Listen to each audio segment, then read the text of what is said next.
The Dakota Gold mysteries contain mature content including violence, sexual situations, alcohol, drug and other substance use, and profane language.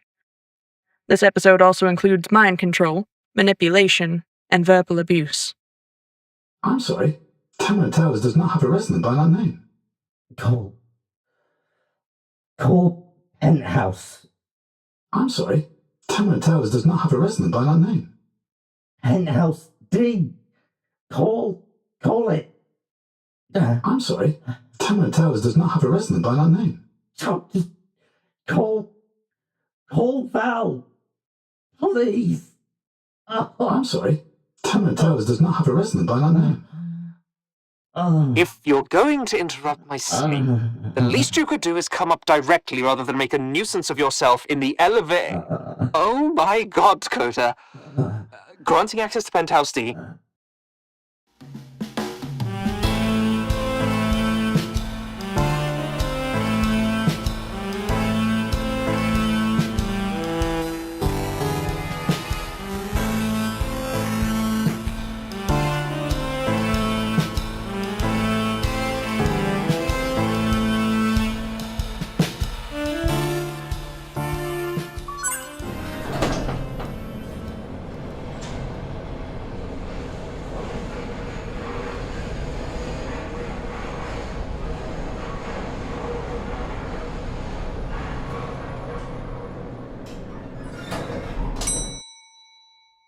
Oh my God, what did you get yourself into? Okay, come on, up you get.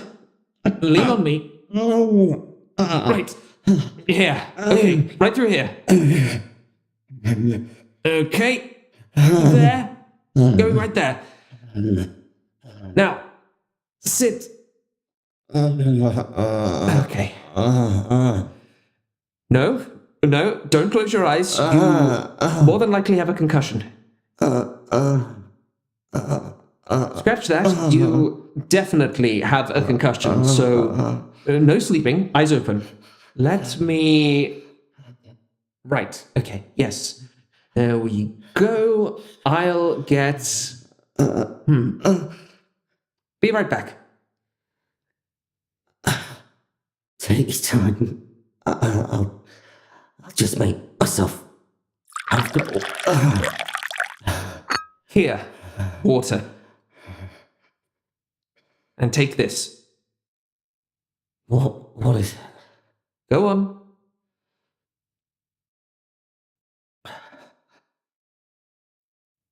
And this one. Good. Now, we will sit for a minute, and we will see if I need to call for an ambulance. I don't need an ambulance. Mm-hmm. Just need to sit. Just for a minute. Okay. I'm fine. I'll be fine. I'm sure. What happened, Dakota? Nothing. Walked into a lamppost again, did we? I had a misunderstanding. About Roxanne?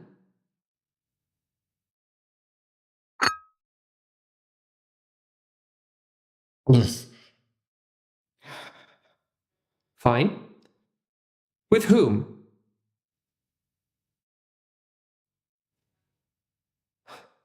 For God's sake, answer me.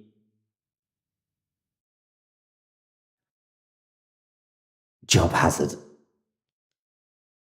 That's why they pay me the big bucks. Oh.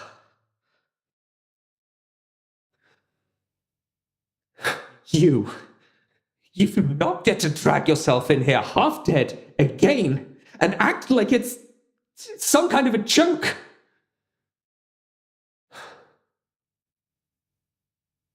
I am tired of putting you back together, Dakota. Then don't. What, you'll die in an alley somewhere instead? Oh, I am so sorry for imposing on you, Valentine. I can see you're far too busy to... What was it? Put me back together. Oh, don't you... I'll just... go and... For God's sake, Dakota, sit down. No. Couldn't do it. Shouldn't. I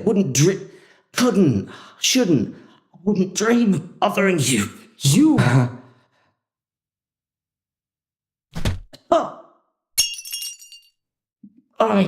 What the hell, Val?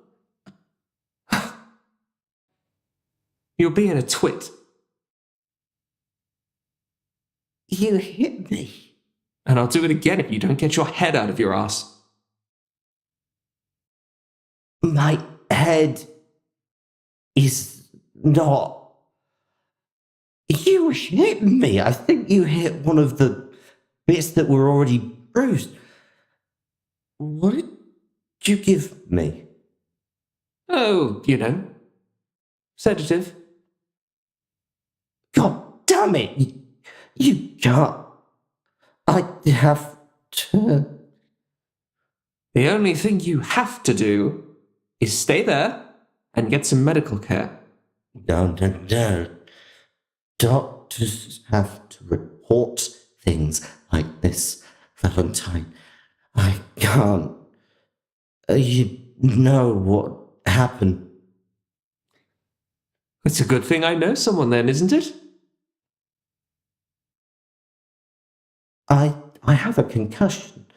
You said I have a concussion. You can't sedate me. Yeah. As it happens, with the right drugs, I can. I woke up laying on an unconscionably soft surface, looking up at a ceiling made of carved wooden panels that must have cost more than most people's decontamination units. I felt far better than I had any right to. I fished around in my mind, struggling through a haze of grogginess and confusion, sorting through my thoughts like mismatched circuitry, until my memory of the events that brought me here coalesced and solidified.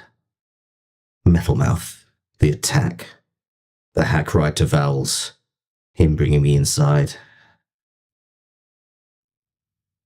I sat up carefully, but the expected pounding head and dizziness failed to manifest.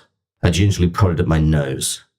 It hurt, but not nearly as much as it should. Further prodding revealed that the break had been put right and sprayed with a nanotube bandage. An attempt to get out of bed demonstrated that not only had my broken ribs been given a similar treatment, my shirt had been changed. The dirty, blood-streaked one I'd been wearing had been replaced by something bright orange, silken, and as unreasonably comfortable as a bed. I felt, well, not good, but certainly better than I had any right to. Whoever Val had gotten to work on me knew their business. That, and, judging from the clock on the bedside table, 11 hours of sleep, had apparently done me good. Oh, wonderful. Right on schedule. How are you feeling? Your clothes are being cleaned. I'm sorry about the shirt. A dreadful colour, I know, but it was what I had on hand. A friend left it here. Nothing of mine would fit you. But I know they won't mind you using it. It wasn't necessary for you to... Find you something to wear? Or have someone see to your injuries? By the way, she said you'll need to keep your bending and lifting to a minimum for at least 3 weeks if you want the ribs to heal correctly. Though somehow I doubt you're going to heed that advice. I mean, it's part of my job to be active. To be active, yes, I know. I do wish you'd at least consider following medical advice. Just this once, as a change of pace, something new. I'll consider it. After I finish this job. Of course. You did make quite a mess of the chaise lounge in the receiving room, I did you a favour. Surely it's several months old by now. I bet you were dying for an excuse to replace it. Nearly a year old. Extremely last season. Oh, of course. I feel my nose, the bandage. Thank you, Val. Well, what are big brothers for if not getting their little siblings out of scrapes? If I recall, the last time you got me out of a scrape, you were my big sister. Oh, yes. That was a lovely soma. Was almost ashamed to be rid of it. You know, Val, most people stick to a single soma type. Or, at least, ones with a consistent gender. Well, yes, but where's the fun in that, Dakota? We've all these beautiful variations. Why not try them? You know, I firmly believe that everyone should try on some... I thought that would take longer. Are you expecting someone? Yes. I didn't like the look on his face. What did you do? Nothing. Who is at the door, Val? All right. It's Roxanne. Roxanne Webb. That is Roxanne Prime. Oh, God damn it, Val! What the fuck were you thinking, bringing her here? You need to talk to her, don't you? I thought it would be a good idea for that to happen in a controlled environment. So you chose your bloody apartment? It's safe, it's defensible, it has a doorman. And you live here?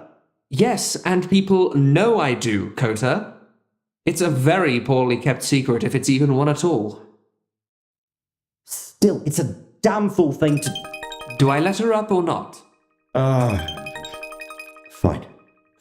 Wonderful. Hello there, Roxanne, darling. Please could you just look up into the camera for me? There you go, thank you. Access granted. Wait, my shirt. You're willingly friends with somebody who would wear this? He makes it work. Anyway, one moment. Okay. Here. But be... Careful.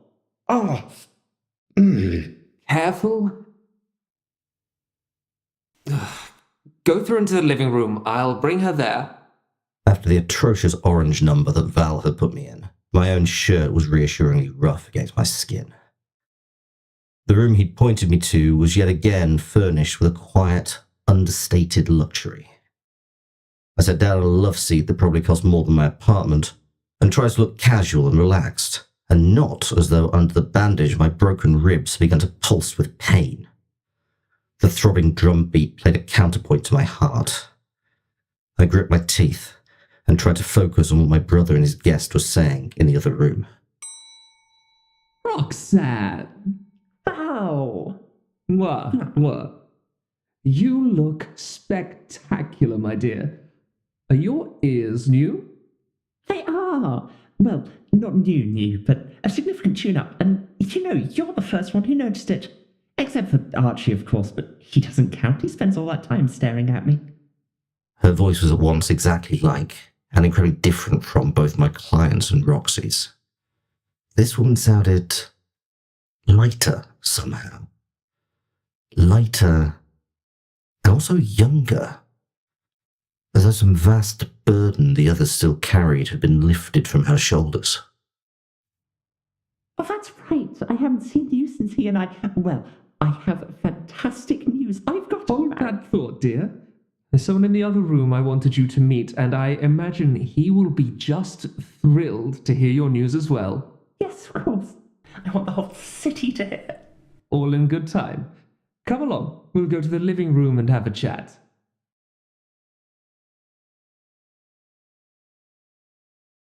Roxanne, I'd like you to meet a long-time associate of mine. And Dakota, this is the incomparable Roxanne Webb. Actually, it's Garrison now. I'm sorry? Oh, that's what I wanted to tell you. I've gotten married. Oh. I had no idea. That's... This was the first time I'd seen Valentine at a loss for words. For me, though, the admission and the name fell perfectly into place. The exact piece I hadn't known I'd been missing. I hoped a friendly smile and welcoming words might encourage Roxanne Prime to continue to fill out the puzzle. May I offer my most sincere congratulations and wish you many happy years together. Thank you. You know, I never thought it would happen to me, getting married. I mean, falling for someone so hard, I just had to be with them forever. You're making me jealous. It sounds absolutely wonderful. If I may ask, how did the two of you meet? Through work. I worked for Val, with Val for a while. Not anymore, of course. Oh? Well, of course not. I couldn't, could I? There was something I couldn't quite define in her tone. I didn't like it. Neither did Val. And why in the world not? Oh, well, there's no need to now, is there? Archie says he'll take care of me. We can put all that behind us, and if I really want to work, I can find myself a nice, wholesome career. No offence meant, of course, Val. There's nothing wrong with what you do if it's the only option. Oh, but that is, it's a perfectly fine occupation while you're getting back on your feet, or... Well, I hadn't known you'd felt that way. Oh, only for myself, not everyone. But we should all be free to make our own choices. This is counter to what you said in your interview. Well, I needed the work, didn't I? I would not have... Roxanne, I am glad you have found a situation that is more to your liking. Thank you. We never would have met if it weren't for you. Well, I, for one, would love to hear about your, Sorry, what does your spouse prefer? A husband. About your husband. I mean, after all, you're glowing.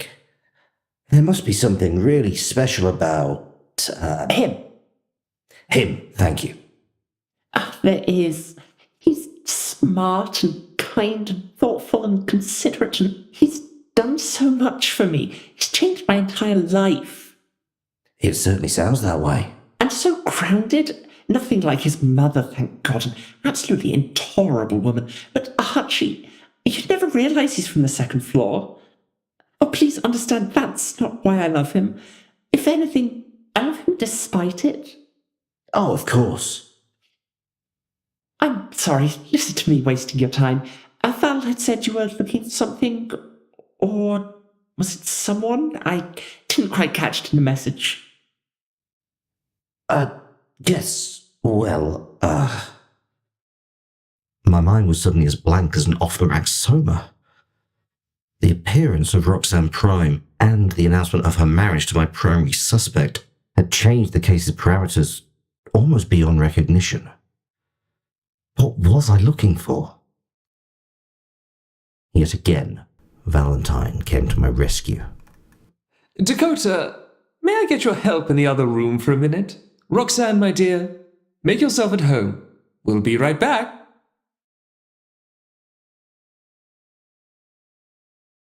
That is not Roxanne Webb. I had wondered. So who are they then? I haven't the faintest idea. Look, you still got that deep meta-DNA scanner? Coda! It is highly illegal to possess any device able to read personality core tags beyond use and legal names. Of course I do. Then shall we find out?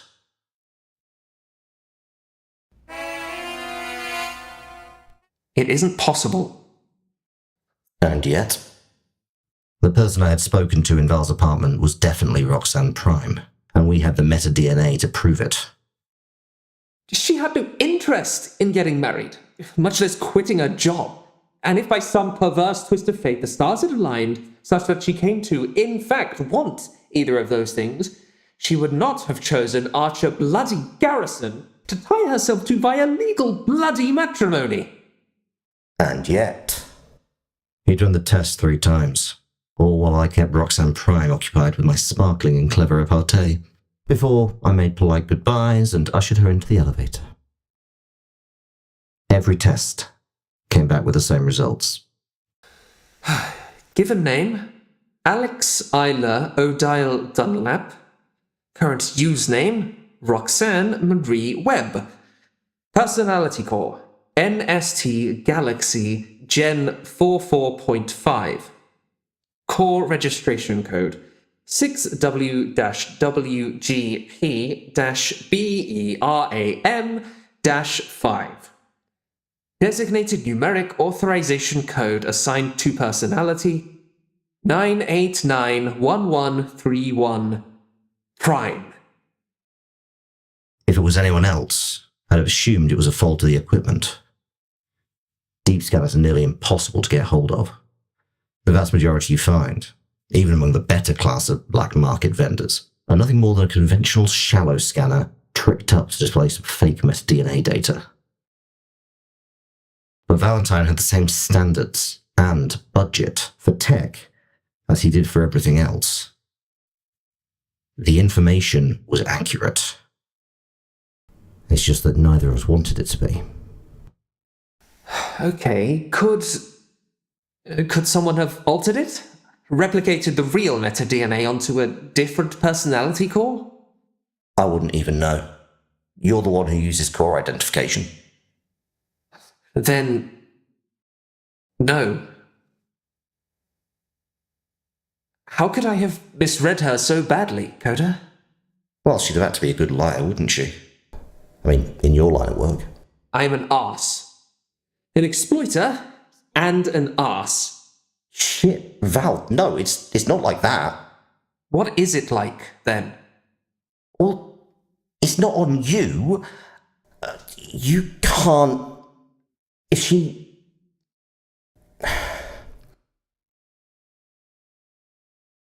You're not responsible for her. What she decided to do.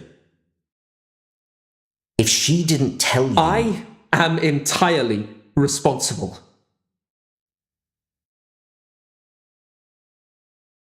We sat there in silence. Valentine's face was set in an expression I'd never seen before, and I'd seen him wear a lot of faces across his manifold somas. His eyes were shadowed, and there were deep, sad lines around his mouth, a double-furrowed crease in his brow. I could see that he'd retreated into a private, internal world of self-recrimination and guilt. I searched for something I could say, some words that would jar him out of his self-pity and back to the very real and present problem that needed addressing. For some reason, all I could think of was what Screwloose had said in the warehouse. Tech doesn't stop. Nor them that make it. This time, rather than dismissing it out of hand, I found myself considering what exactly it might mean, and what that meaning might signify for Roxanne Prime, Roxy, Reproxanne, and my client. There was a single, obvious conclusion. I didn't like it. What if you're right? What? The core. What if you're right and it isn't Roxanne Prime? It is. Right. Yes. You're right. I know that. It is. But what if it's not? Are you still concussed, Dakota? That doesn't make sense. No, listen. Roxanne hyena form at the swap shop. She said she had been altered. You mean edited? Exactly. That can't be done. Oh, I know. But what if it can?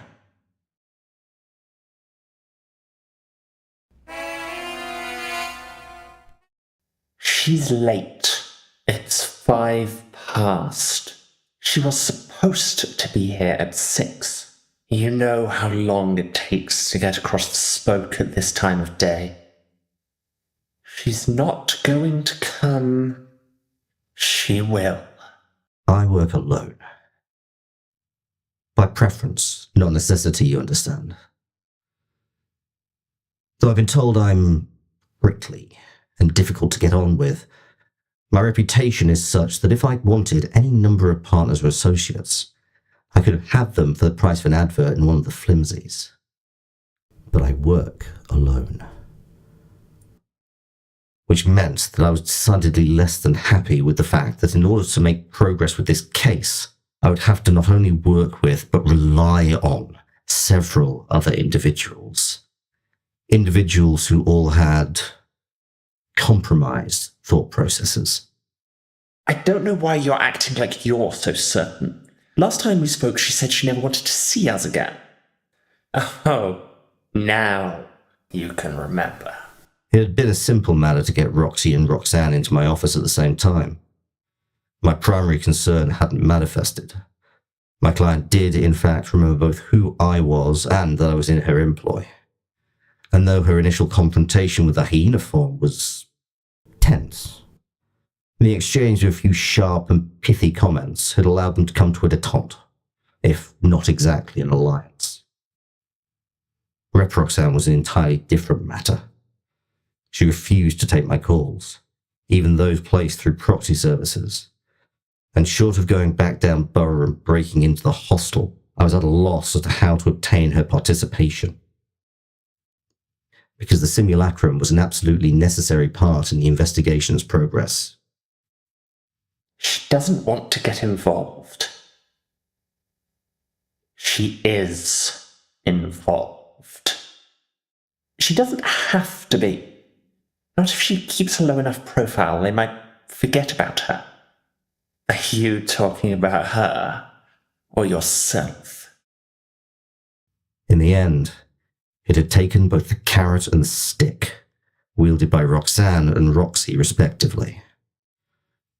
Although my preferred tool, I won't deny that the right threat, correctly applied, can be a powerful motivator.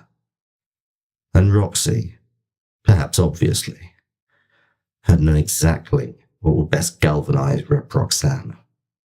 I just wonder if she mightn't have the right idea.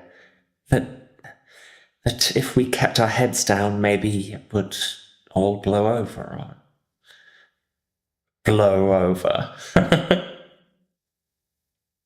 All right, but we don't have to antagonize them. You are the one that hired a detective. Yes, but only because I thought you had stolen. It doesn't matter why you did it. All anyone will see is that you did. The tension in the room had begun to mount. I was about to step in when the decom began to cycle.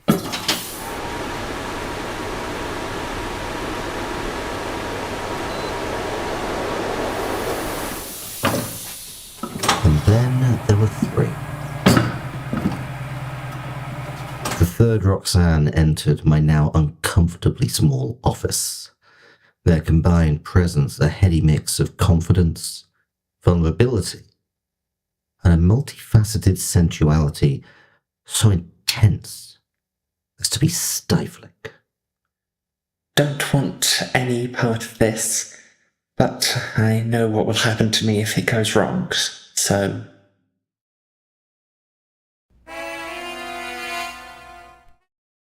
The Garrison habitation was a travesty. An overwrought attempt at palatial elegance rendered in corrosion-plated wood and spray-on mock brick.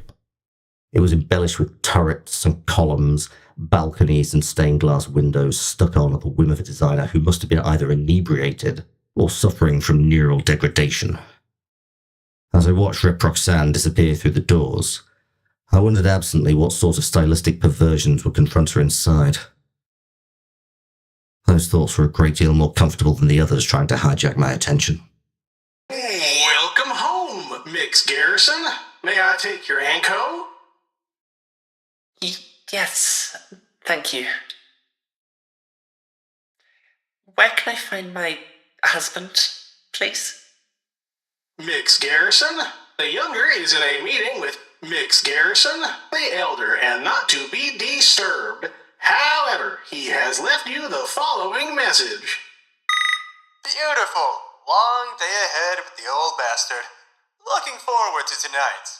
Wear the little black thing. All my love, Archie. Alright. I made some purchases down city. I would appreciate assistance bringing them to my room. Of course, Mix. A housemaid has been dispatched. Will there be anything else, Mix Garrison? No, thank you. Very good, Mix.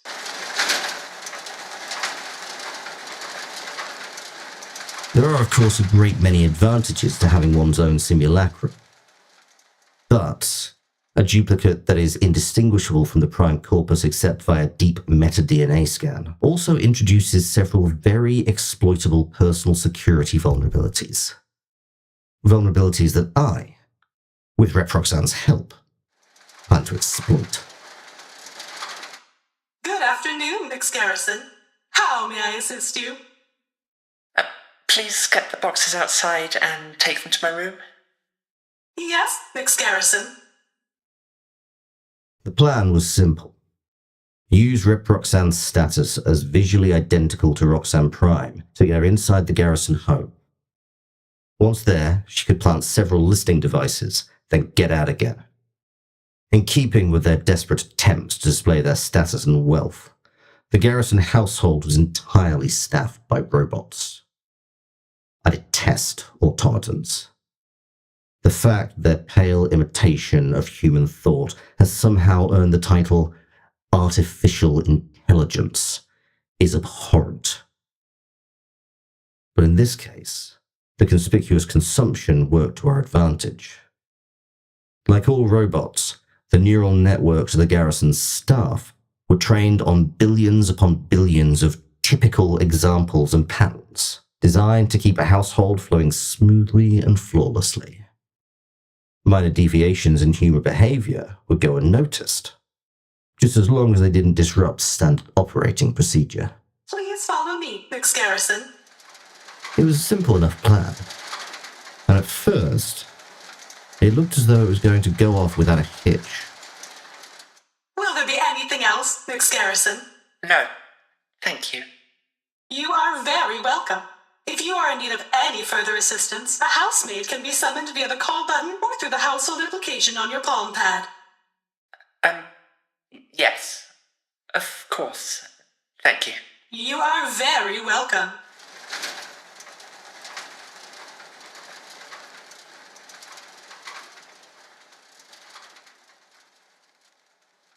Alright, one in here. And one here. Separate bedrooms. I imagine you'll want it here as well. I hope these are picking up, because I will not be making a second trip. That's all here. I will try to place the rest around the rest of the house, but if anything feels off,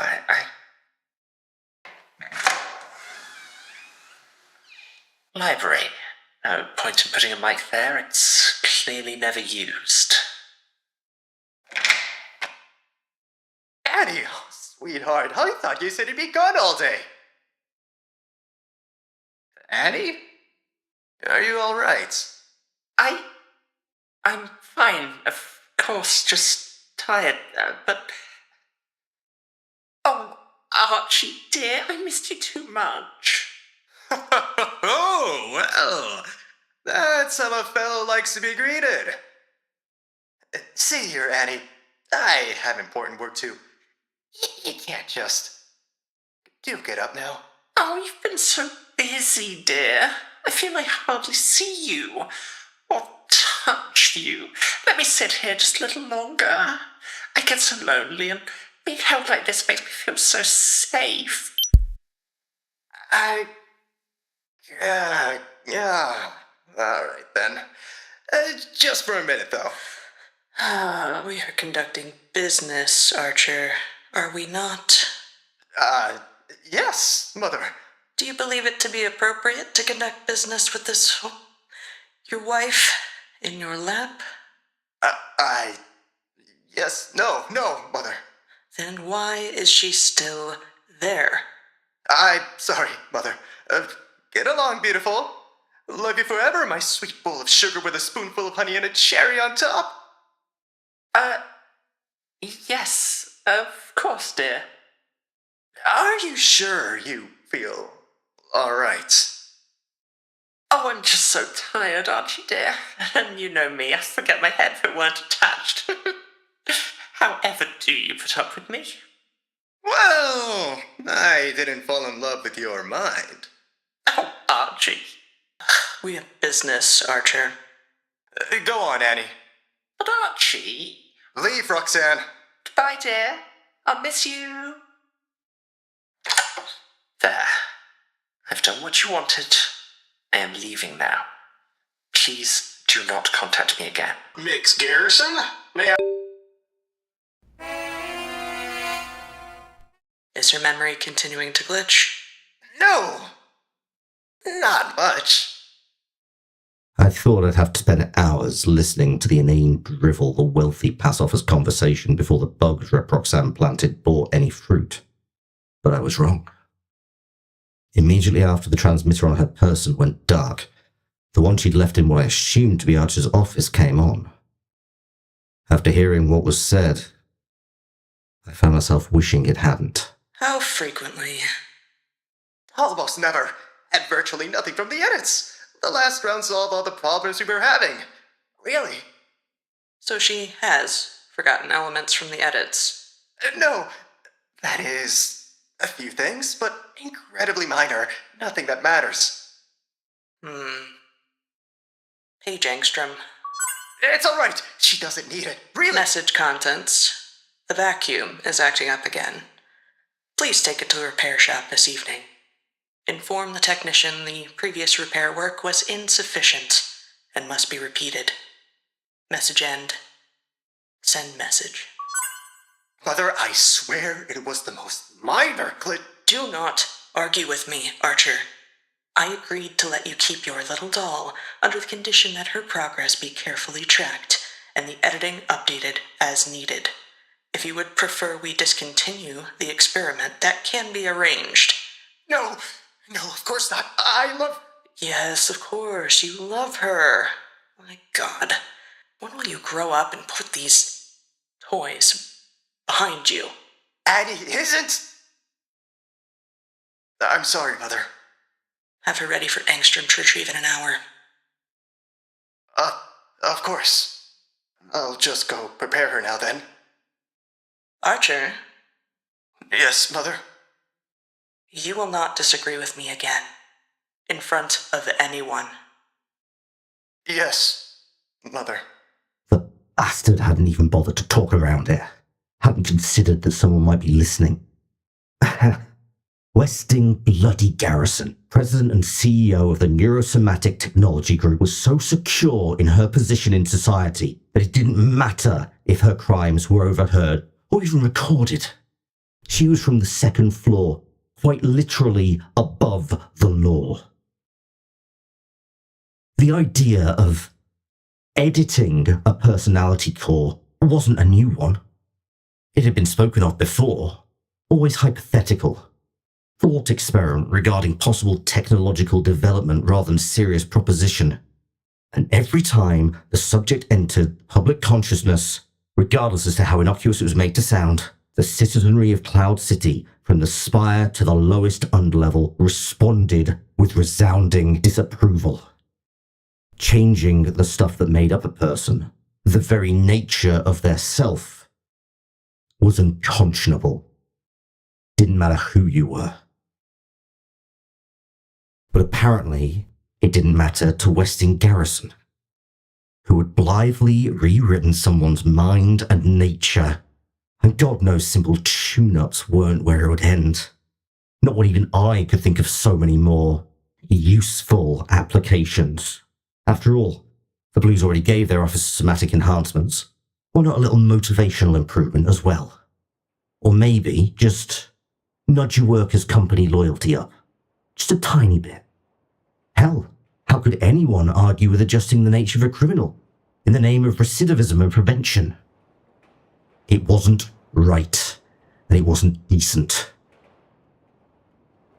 I was nearly insensible with rage, and not a little fear. I'd gotten into my anchor when I was halfway out the door, and then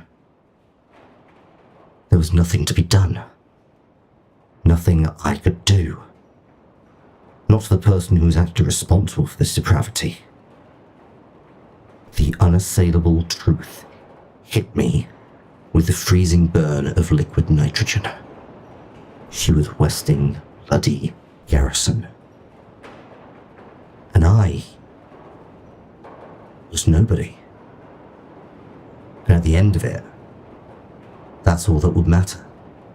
The bitter taste in my mouth was now more than Jupiter's atmosphere leaking through decom.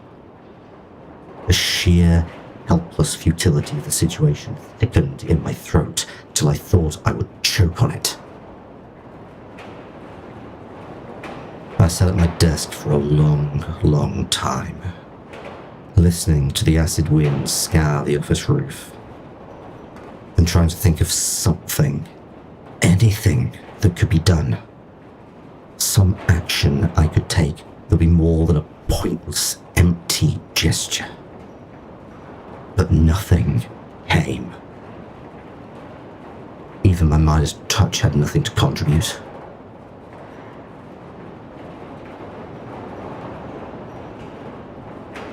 Roxanne, I couldn't change anything. Couldn't make Garrison pay for what she'd done. But it might not be.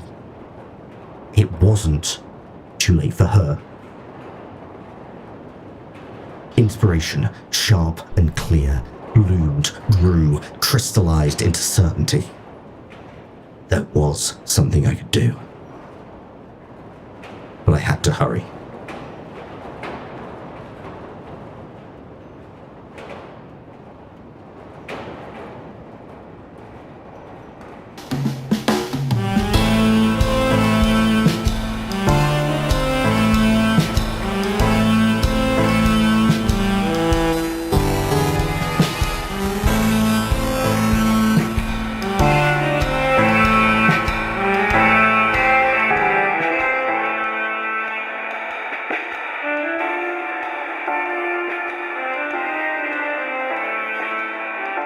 This has been City Sonata, Part 3.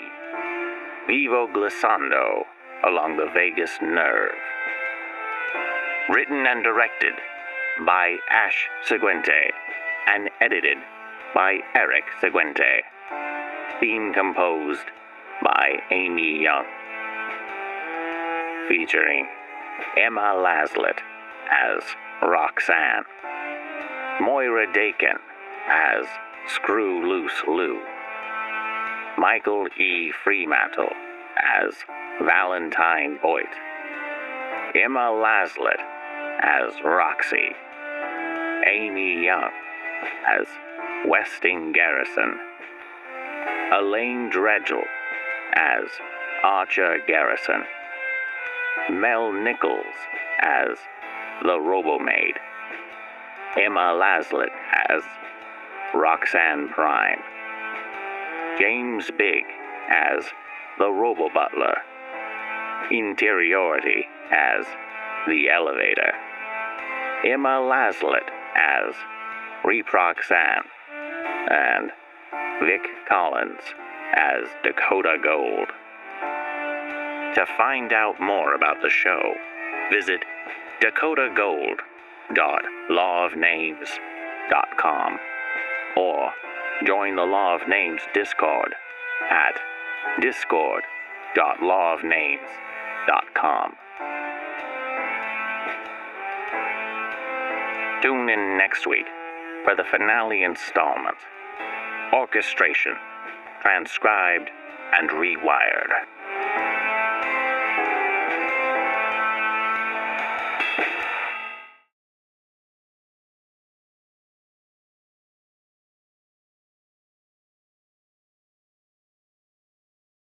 Wait, Who is the host? The invitation didn't say.